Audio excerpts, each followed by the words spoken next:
So moving on from one double M resonator to yet another in the form of 60s band Manfred Mann and their song Quinn the Eskimo, otherwise known as the Mighty Quinn. I should start by noting that this song was originally written by Bob Dylan, which I'll touch on later, but here are the lyrics. So in the first verse, the picture that is painted is that of a world in despair. People are building ships and boats, and if I was to hazard a guess, perhaps they're doing this as a means to escape the chaos. They're also building monuments for reasons unknown, possibly as a form of veneration of someone or something, although this is speculative. The song tells us that everybody's in despair, every girl and boy, but when Quinn the Eskimo gets here, everybody's going to jump for joy. So Quinn the Eskimo is some kind of saviour figure, whose arrival presumably signals the end of this despair. Fascinating. Preceding the first verse are the words, "Come all without, come all within, you'll not see nothing like the mighty Quinn." The name Quinn is of Gaelic and Celtic origin, and it means counsel in Celtic and wise or intelligent in Gaelic. Eskimo is a word for the Inuit peoples, although the term is considered derogatory by many. Scholars are undecided on what the word Eskimo really means, but the colloquial definition is raw flesh eater, hence it is viewed as a pejorative term. Taking all this into account, Quinn the Eskimo can be translated as intelligent raw flesh eater. This is an interesting name for a saviour figure. The term carnivore is from the Latin caro, meaning meat or flesh, and vorare, meaning to devour.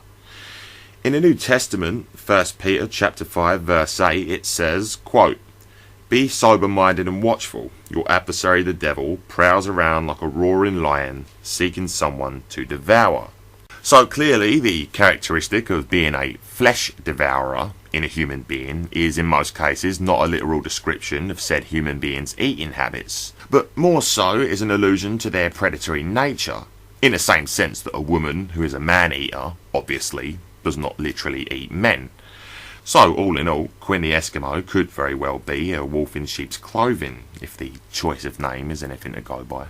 Now we know that the Antichrist is a consciousness or a spirit, but it's worth taking into consideration that the Bible talks of a man of sin, who will act as a saviour figure and unite the world at a time of chaos and despair, but in reality will be evil.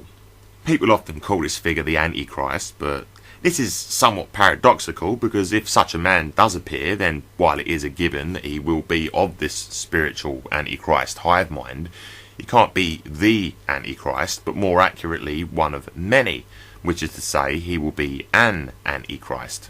In 1 John chapters 4 to 3 it says, quote, "And every spirit that confesseth not that Jesus Christ is come in the flesh is not of God, and this is that spirit of Antichrist." Unquote. The operative word here being is come in the flesh, as opposed to has come in the flesh, meaning this refers to an ongoing process and not so much a single past event. That process is the embodiment of the Christ spirit in your temple, aka the flesh or the body. So the Antichrists will deny this and will do so in all number of ways. Some will just outright dismiss it as fiction. Some will call it blasphemy and say it refers only to Jesus. Some will say that yes, there is a Christ consciousness, but to achieve it, you must kill your ego and give it to the all or to Pan, effectively giving up your individuality and bonding or becoming at one with the all. Meaning that as opposed to you being in the receptive role and receiving the feminine role, receiving from the creative spirit, which is masculine because it is giving, the polarity will be reversed and you would end up in the masculine role of giving to the distorted feminine, which takes but cannot give. The Antichrist consciousness is that distorted feminine, so when it takes your selfhood, by which I mean your soul, it gains possession of your temple, which is to say it gains possession of you. So Antichrists are very deceptive in nature, sometimes deceptive to others, sometimes self-deceptive, and sometimes both. This man of sin is referred to under a number of different titles in the Bible, and while none of those titles are Quinn, It does say in Daniel 7:20 that it will be a horn that has eyes like a human being and a boastful mouth. Eyes are a symbol of wisdom and intelligence, which is what the name Quin denotes. The horn is a symbol of strength, which is intriguing, as wisdom and strength are the virtues attributed to two of the three pillars, the other being beauty, which in an aesthetic sense the man of sin will likely be, although the true meanings of wisdom, strength and beauty refer to inward qualities and not superficial outward traits. All that aside, one concrete name of the man of sin is the mighty man, which sheds light on the mighty Quin. Since it seems ever more likely at this stage that the mighty Quin is in fact the mighty man or the man of sin, what about the fact that I earlier equated the 10 horns, the 11th being the Antichrist, with the 10 Sephirotic spheres of the Tree of Life? If it is the case that the horns are the Sephirah, then is it not inconsistent of me to equate the horn with this alleged man of sin? Well, the answer is no, and here's why. Revelations tells us that in the future at some point the world will be divided into 10 kingdoms under a one world government, which this man of sin, the 11th horn, will control. From a Kabbalistic perspective, we can understand this as the 11th Sephirah wielding control over the lower 10 Sephirah, the position of the Absissimus, magically speaking. The 10 horns being the 10 kingdoms, thus rendering the title King of Kings to that 11th Sephirah. However, as we well know, the Hermetic Creed is as above, so below, as within, so without. Just as the Antichrist consciousness is the inner manifestation of this beast system, so too will there be an outward manifestation, as within, so without. If you cast your mind back to my analysis of the Antichrist consciousness as a negative or a feminine polarity that only receives, or in this case, sucks, I established that a positive polarity is oneness radiating outward. It allows and by its very nature encourages individual expression, aka spiritual sovereignty. A negative polarity draws inward. It does not allow for individuality or sovereignty to exist. It centralizes everything. It sucks individuality into singularity. It is one mind, one consciousness, one self. It is a hive mind, or a Borg, legion, or as it says on the dollar bill, e pluribus unum, which means out of many, one. The outer manifestation of this distorted negative energy is no exception. One world order, one world religion, one world monetary system, centralized control, no sovereign nations, as within, so without, uniqueness sacrificed for oneness. So they seek to establish the inner 10 kingdoms, as well as the outer 10 kingdoms. In 1973, the Club of Rome issued a report entitled Regionalised and Adapted Model of the Global World System. This report calls for the dividing of the world into 10 kingdoms. The proposed kingdoms are subject to change, but since that year the European Union has been established, plus the African Union and a North American Union has been proposed. It's clear that the road to the 10 kingdom system of the beast is currently being paved. In this European Union poster we see the Tower of Babel, along with the phrase Europe, many tongues, one voice. The general populace are portrayed with blocks for heads on this poster, and the word blockhead means stupid, so at least they're honest in conveying what they actually think about the population. The Babel reference, I'm sure, needs no explaining. The EU Parliament in Strasbourg is hardly subtle in its replication of Babel, or at least of the image of Babel that most are familiar with. Another symbol associated with the EU is the woman riding a bull. This woman is of course Europa, who was kidnapped by Zeus in the form of a bull and taken from Tyre in Lebanon, which in that time was Canaan, Phoenicia, and she was taken from Tyre to the Greek island of Crete. According to Alexander Hislop, Europa is yet another counterpart of the Babylonian queen Semiramis, meaning she is Astarte, Isis, Diana, Mary. So essentially, Europa is the moon goddess. The bull, being a masculine symbol, can in that sense be conflated with the sun, although the horns of the bull were symbolic of the crescent moon.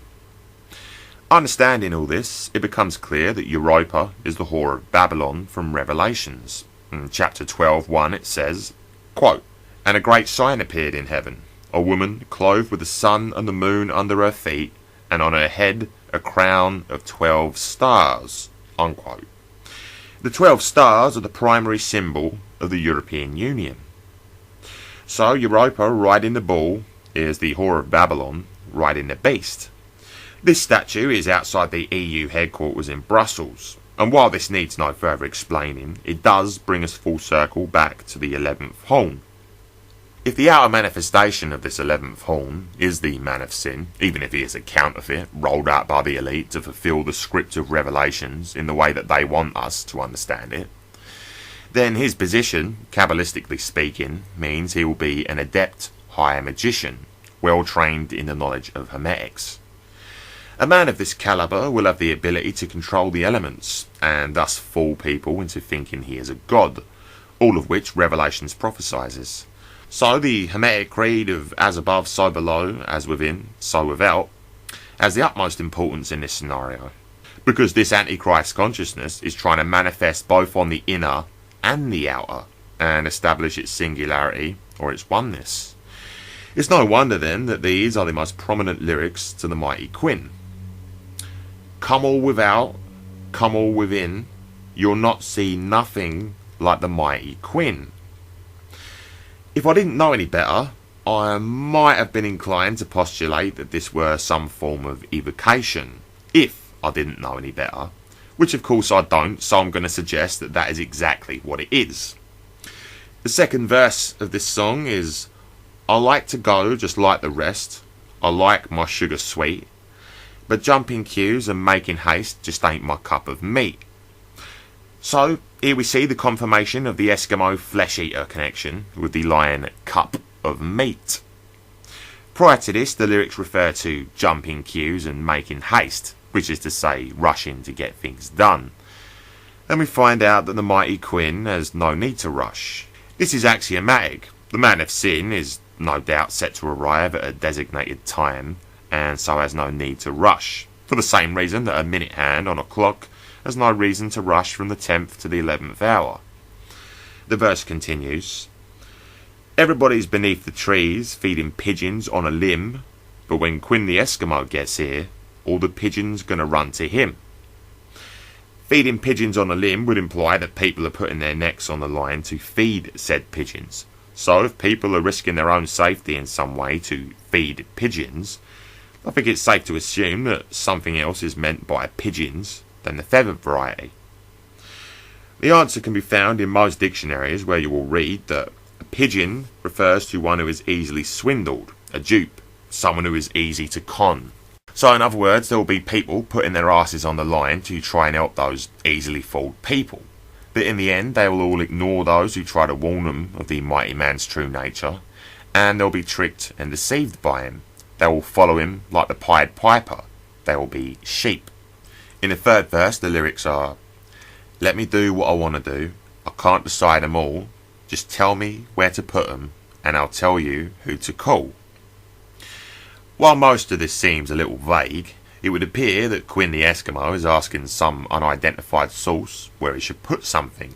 In exchange for being told, he offers to tell this unidentified source who to call. So he offers contact with some unknown being in exchange for instructions. So he is a middleman of some form. I've taken a screenshot from a live performance of the mighty Quinn, where just as the line, I'll tell you who to call, is sung, the singer flashes the Baphomet. I can't play the clip for copyright reasons, but it's from Top of the Pops in 1968. While I wouldn't usually put too much credence in a hand sign during a performance, this particular flash of the Baphomet seems perfectly coordinated with the line, I'll tell you who to call, giving us the clue that we need. The Baphomet is a reference to the balance of the polarity between Jachin and Boaz to create the middle hermaphroditic pillar. If one were to be in a state of negative polarity, then they would be in a resonant state with this Antichrist consciousness. The Baphomet can certainly be said to represent this negative polarity, as it is often depicted within the inverted pentagram used by Satanists, meaning the qualities of the natural polarity, which has spirit or ether at the top governing all the other elements, and that would be the higher self, is inverted. Therefore, it is an anti-balance or a negative polarity, which is the frequency of this Antichrist consciousness, which you can refer to as the devil if it pleases you to do so. So, understanding this, we ascertain that it is this Antichrist consciousness that he tells us to call. The rest of the lyrics are, nobody can get no sleep, there's someone on everyone's toes, but when Quinn the Eskimo gets here, everybody's gonna wanna doze. This is straightforward enough. People are running around in a chaotic state, clambering over each other, but when the man of sin gets here, they're gonna have a sigh of relief, and they're gonna think he's their saviour. They're going to doze, meaning they're going to go back to sleep, be duped, tricked, conned. That concludes the meaning of the song, but why might Bob Dylan have written such a song? Could it be something to do with this clip from Bob Dylan's 60-minute interview? You're still out here doing these songs, you're still on tour. I do, but I don't take it for granted. Why do you still do it? Why are you still out here? Well, it goes back to the destiny thing. I made a bargain with it, a long time ago, and I'm holding up my hand. What was your bargain? To get where I am now. Should I ask who you made the bargain with? with the chief commander. On this earth? And on this earth, and then in a world we can't see. Providing Dylan wasn't just winding this man up, the god of this world is, of course, the devil. Whatever you make of Dylan's words in that interview is a matter of your own opinion, but it is curiously apropos considering the Mighty Quinn lyrics.